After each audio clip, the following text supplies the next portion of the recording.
Many people don't understand why the lives of the chosen seem so much heavier than everyone else's. While some live seemingly peaceful lives without major battles, the chosen walk through deep pain, unexpected losses, soul-cutting rejection, and divine silences that feel endless. But let me tell you a truth, none of this happens by accident. When your soul is placed in the fire of testing, it's not because you're weak or because God has abandoned you. On the contrary, it's because there's such a powerful calling over your life that heaven needs to prepare you to carry the weight of the mission that's coming. If this message speaks to your spirit, subscribe to the channel and give this video a like so more chosen ones can find this truth and be strengthened on their journey. The chosen are tested in a unique way. It's as if every tear becomes a tool God uses to shape your character. Every fall, every pain, every night you went to bed thinking you wouldn't be able to get up the next morning, all of it was refining you, forging a new version of yourself, stripping away what no longer served you to reveal the true essence that only the chosen carry within. And the most remarkable part is that these tests aren't just about what happens externally. They reach directly into the soul, the deepest part of your being. These are invisible trials that no one else can see, but you feel them in your skin, your heart, and your spirit. That's exactly what makes this process so painful. It's not just any test, it's the test of the soul. If you're hearing this right now, maybe you've already gone through this fire, or perhaps you're still in the middle of it. Maybe you've asked yourself, why me? Why only me? And this is exactly where you need to understand something. The pain you faced wasn't meant to destroy you, it was meant to elevate you. And that's what we're going to talk about. I'm going to show you 7 clear signs that you didn't just face, but overcame the most painful test of your soul. Before we continue, make sure to like this video, subscribe to the channel, and turn on the notification bell. Because here, you'll find powerful messages that strengthen your faith and remind you of the divine purpose placed over your life. Also, write a powerful affirmation in the comments.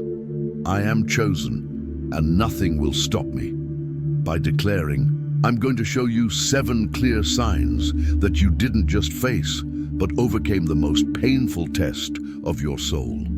Before we continue, make sure to like this video, subscribe to the channel, and turn on the notification bell, because here you'll find powerful messages that strengthen your faith and remind you of the divine purpose placed over your life.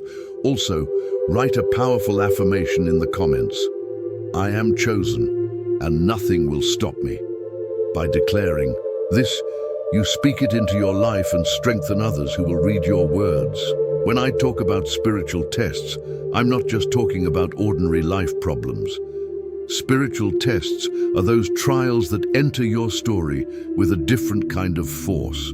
They hurt in a way that seems to pierce the very center of your being. It's not just about losing something. It's about feeling that something inside you is being deeply transformed.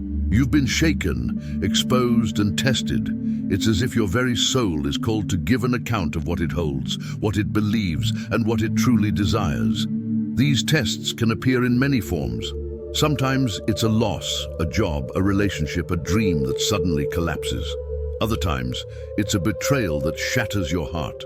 And sometimes, it's a valley of silence, where you pray and hear nothing in return. That kind of silence can hurt more than anything else. There's also the slow, grinding pain, exhaustion that turns into a daily routine, doors closing one after another, and that overwhelming feeling that everything is working against you. Then there are the direct attacks, illness, injustice, public humiliation. All of these can be tests, depending on how they touch your faith and your calling. One important point, spiritual tests are often personal and intimate.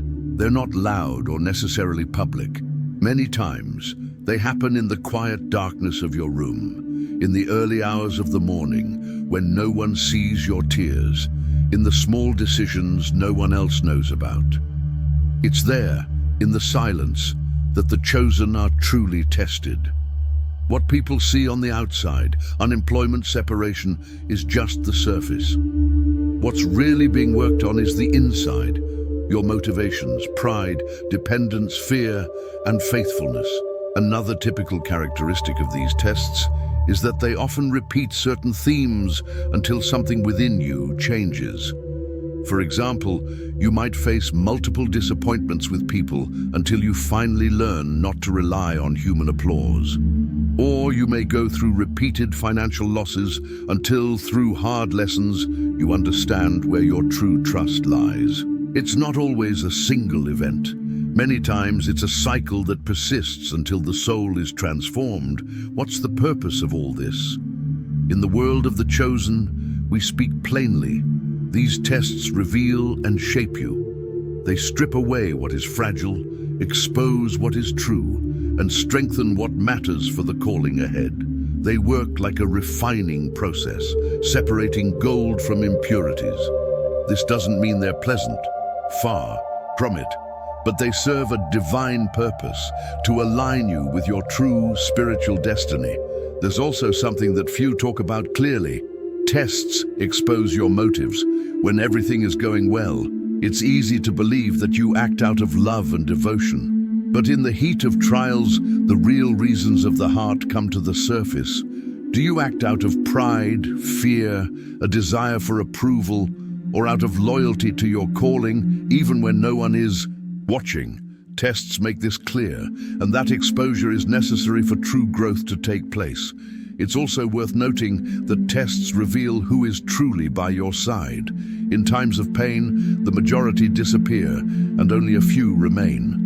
For the chosen, this is a hidden blessing. You discover who is genuine, who walks with you by faith, and who is simply enjoying the benefits of your presence.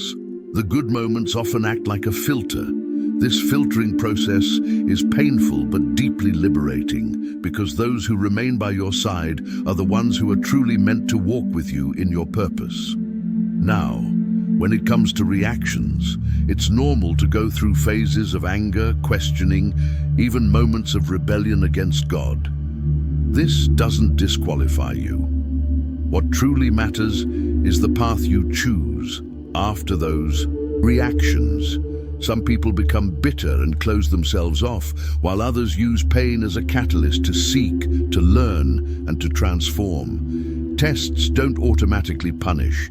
They offer you an opportunity to choose, and that choice shapes your spiritual destiny. Finally, how can you recognize whether what you're experiencing is a spiritual test and not just bad luck? There's no infallible rule, but there are common signs. An inner sense that you're being prepared, doors closing in specific areas while others open quietly, the persistent pull of a calling in your heart even when everything around you seems to say, give up, and a slow, almost imperceptible inner growth that begins to emerge even in the midst of challenges.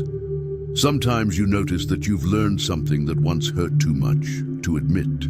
That's a sign that something deep inside has been worked on. There's a detail many people forget when talking about pain. It's not only about suffering. For the chosen, pain is a tool of refinement. And when I say refinement, I'm talking about the process that transforms something raw into something precious. Think of a precious stone found in the earth. At first it has no shine. It looks like just another rough, dirty rock with no apparent value. But the jeweler sees a diamond hidden inside. What does he do? He takes that stone and begins to cut, sand, scrape, and press it. It's a harsh, painful process that removes pieces, wears it down, and causes sparks to fly. But every cut, every friction, every strike is necessary for the true brilliance to be revealed. It's the same with the chosen. The pain you faced was God's chisel striking the stone of your soul, not to break you without purpose, but to uncover what was hidden within. Every tear you shed was like a chip falling away. Every loss was a scraping. Every night of despair was a strike in the refining process. And as painful as it was through this process that your true essence began to emerge. And why is this necessary? Because the chosen carry a purpose far too great to be supported by a fragile and immature soul. If God were to place the full mission upon you without first shaping your inner structure, the weight of it would crush you. That's why pain works as a kind of secret training. It's through pain that strength, depth, and resilience are forged. Pain refines and transforms the chosen. It builds resilience, patience, and spiritual sensitivity, stripping away pride and attachment to temporary things. God uses precise pain to shape specific areas of life, relationships, finances, emotions, to teach dependence, faith, and strength. Though the process is confusing and painful, looking back reveals its purpose, growth, and transformation. Spiritual pain isn't meant to destroy, but to prepare you for greater responsibilities and a deeper calling. Scars become signs of victory, proof of endurance and refinement. One clear sign of this transformation is freedom from the need for people's approval. After the fire, the chosen stop living to please others and find true freedom in seeking only heaven's approval. If God has called you chosen, no one's opinion can change that. After the test, you stop forcing your presence where you're not valued, stop begging for attention, and find peace in God rather than in crowds. Pleasing everyone leads to losing yourself, but pleasing God reveals your true identity. This inner strength is forged through rejection, solitude, and loss. Breaking free from the need for external validation gives you quiet courage and unshakable confidence. You no longer fear criticism or rejection because you know God's approval is eternal. Another sign of growth is seeing meaning in past pain. What once felt unfair begins to make sense. Every loss, silence, and hardship had a purpose: to align you with your calling and remove what